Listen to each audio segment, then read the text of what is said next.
बिहार का महादलित क्यों बन गया सनातन का महापुजारी? बिहार का ये महादलित क्यों कभी विक्टिम कार्ड नहीं खेलता?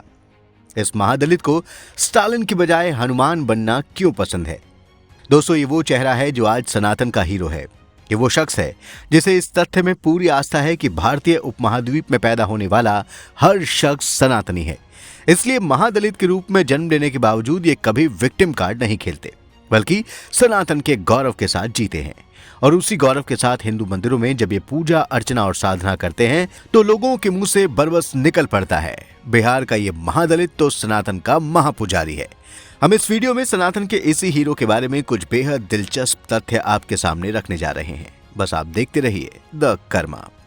दोस्तों, लोक जनशक्ति पार्टी रामविलास के अध्यक्ष और केंद्रीय मंत्री चिराग पासवान उस दौर में राजनीति कर रहे हैं जब ज्यादातर सियासी दल और नेता जाति, वर्ग और क्षेत्र की राजनीति के चक्कर में अपने मूल यानी सनातन धर्म को न केवल भूल रहे हैं बल्कि उसका अपमान करने से भी पीछे नहीं रहते।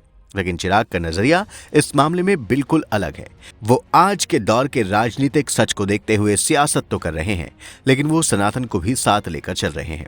वो उतनी ही शिद्दत से सनातन के मूल्यों को जी रहे हैं जैसे कोई भी सनातनी जीता है। वो मंदिर में पूरी श्रद्धा के साथ जाते हैं, वहां आस्था के अनुरूप व्यवहार करते हैं और पूरे भाव से पूजा करते हैं, साधना करते हैं।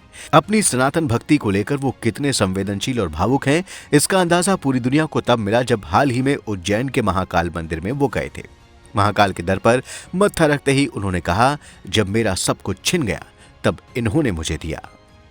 उन्होंने इतना कुछ दिया है ऐसे समय में जब मुझसे सब कुछ छीन लिया गया हो। बाबा का ही आशीर्वाद रहा कि मैं यहाँ तक पहुंचा हूँ। पूरे परिवार के साथ आया हूँ महाकाल को धन्यवाद देने, महाकाल का आशीर्वाद लेने। यहाँ से प्रण लेकर जा रहा हूँ कि हमारे प्रधानमंत्री जी ने जो विकसित भारत का संकल्प लिया है, उस संकल्प को हम बाबा के आशीर्वाद से पूरा करने की कामना करते हैं। दोस्तों, चिराग पासवान महाकाल के दरबार में पूरे परिवार के साथ पहुंचे थे। उनकी मां, बहन और उनका बाकी पूरा परिवार महादेव के आगे नतमस्तक था। चिराग पासवान ने पूरे 2 घंटे तक नंदी हॉल में बैठकर बाबा महाकाल की पूजा अर्चना की। चिराग ने इस दौरान ध्यान भी लगाया। उनकी ध्यान साधना इस बात की गवाह है कि धार्मिक पूजा पाठ के अलावा उन्हें सनातन के आध्यात्म का भी ज्ञान है। इस आध्यात्मिक ज्ञान से ही उनमें यह जज्बा है कि वो बिहार की एक महादलित जाति का होने के बावजूद कभी विक्टिम कार्ड नहीं खेलते, जबकि उन्हीं के राज्य बिहार से आने वाले तेजस्वी यादव या यूपी के अखिलेश यादव, जो महादलित भी नहीं है बल्कि पिछड़ी जाति के हैं, वो अक्सर अपने बयानों के जरिए विक्टिम कार्ड खेलते रहते हैं। दोस्तों, जब चिराग पासवान को कोई उपाधि लेनी हुई तो उन्होंने महादलित होते हुए भी नक्सलियों की तरह स्टालिन, लेनिन या माओ की उपाधि नहीं ली, बल्कि उन्होंने हनुमान की उपाधि ली और सार्वजनिक मंच से कहा कि मैं तो प्रधानमंत्री मोदी का हनुमान हूं। दोस्तों, चिराग भी तमिलनाडु में डीएमके नेता स्टालिन और उदयनिधि स्टालिन की तरह मार्क्सवादी स्टालिन की उपाधि ले सकते थे, लेकिन उन्होंने ऐसा नहीं किया।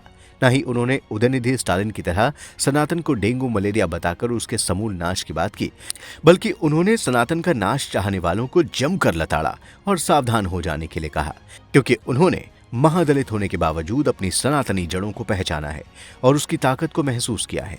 दोस्तों, चिराग पासवान ने महाकाल मंदिर में दर्शन पूजन से पहले एमपी के आगर मालवा में जाकर मां बगलामुखी के भी दर्शन किए। इससे पहले उन्होंने प्रयागराज महाकुंभ में डुबकी लगाई और उससे भी पहले वो पूरे परिवार के साथ अयोध्या के राम मंदिर में जाकर दर्शन पूजन कर चुके हैं। वो हर उस पवित्र स्थान पर जाते हैं जहां जाना किसी भी सनातनी का सपना होता है। दोस्तों, चिराग पासवान हाथ में रक्षा का कलावा बांधे एक सच्चे सनातनी की तरह जीवन जी रहे हैं। वो आज हिंदू समाज की एकजुटता का प्रतीक बन गए हैं, जहां जातीय सामाजिक एकता के लिए आज भी सबसे बड़ी चुनौती बनी हुई है।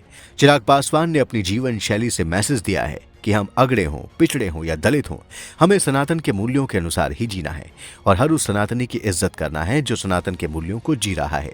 दोस्तों, आज बहुत से पिछड़े और दलित ही नहीं बल्कि अगड़े भी हैं जो सनातन के समूल नाश का सपना देखते हैं। इसलिए मूल रूप से ये लड़ाई सनातन और एंटी सनातन के बीच है। वो सनातन जहां जाति नहीं, वर्ण की बात है, जो जन नहीं, कर्म से निर्धारित होती है, और वो एंटी सनातन जिसके मूल में भौतिकवाद और साम्यवाद है। दोस्तों, चिराग पासवान की सनातन जीवन शैली के साथ सनातन और एंटी सनातन की जंग को लेकर आप क्या सोचते हैं? कमेंट बॉक्स में जरूर लिखें। इस वीडियो को लाइक और शेयर करें, चैनल को सब्सक्राइब करें और नोटिफिकेशन के लिए बेल आइकन दबाना बिल्कुल ना भूलें। धन्यवाद।